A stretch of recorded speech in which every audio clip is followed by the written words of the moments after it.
Jūs mums jautājat, un mēs jums atbildam. Šajā Exoplanet Escape spēlē kopā ir 6 dažādas jaunas nākotnes profesijas. Bet ko gan nozīmē katra no profesijām?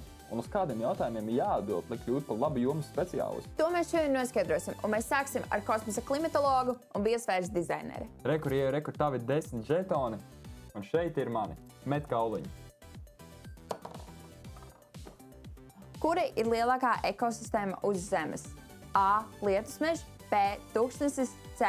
Okeāns. Uzsākot spēli, likmes ir pavisam mazas, no 1 līdz 3 punktiem.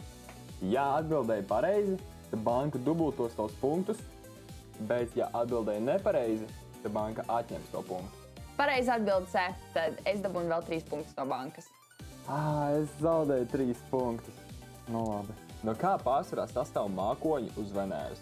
A. No ūdenspēkiem, B. No ogļaka dioksīda, C. No stāvskābes. Es nezinu. Es likšu uz C3. Sarkanais detektors. C. Es uzvarēju. Es atdodu bankai savu 1 žetonu. Un es ņemu 3 žetonus no bankas. Un, protams, lieku kauliņu uz pirmās līnijas.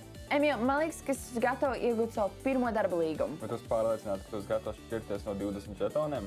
Jā, tāpēc, ka šis darba līgums man palīdzēs palielināt likmi līdz pat 5 žetoniem. Tas nozīmē, ka es ātrāk varēšu uzvarēt spēlē. Tas jau ir gudri. Es gan jau darīju tāpat. Bet tu taču runā par pirmās kategorijas līgumu, vai ne? Jā, tieši tā. Ir 3 dažādi līmeņi darba līgumi. Ieva, vai tavs plāns ir apgrēdoties līdz maksimālajām līmenim? Šoreiz vēl nē, tāpēc, ka mēs spēles sākumā norunājām, ka spēli mēs noslēgsim tad, kad pirmais cilvēks saņems pirmā līmeņa darba līgumu. Un tad sanāk, ka es esmu uzvarētājs. Un sakarā to, ka šīs spēles noteikumi ir diezgan elastīgi, jūs, piemēram, atšķirībā no dalībnieku skaita vai, teiksim, laika ierobežojuma, varat spēles sākumā saskaņot, kad būs tas punkts, kad noslēgsies spēle. Ir vērts turpināt šo spēli, tāpēc paliec ar mums.